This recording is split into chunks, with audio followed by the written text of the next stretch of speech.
শুভ শুভ শুভ দিন।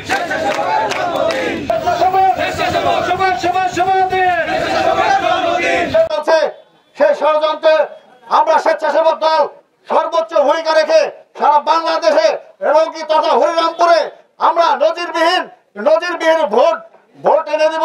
এবং সেই সাথে আরো বলতে চাই, হরিরামপুর স্বেচ্ছাসেবক দল এ যাবৎকালে বিভিন্ন আন্দোলন সংগ্রামে সর্বোচ্চ ভূমিকা রেখেছে এবং আমরা দেখেছি এখানে যতগুলো মুখ আছে সবাই সেই ৫ তারিখের আগের মুখ, ৫ তারিখের পরের মুখ।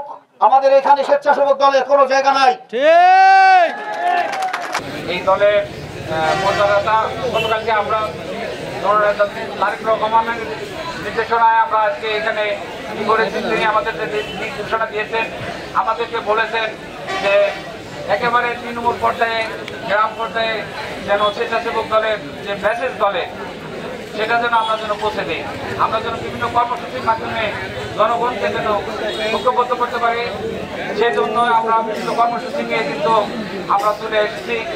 এই জন্য আমরা এটা সাংগঠনিকভাবে আপনাদের সবাইকে ঐক্যবদ্ধভাবে দলের সুনাম যাতে বৃদ্ধি পায়।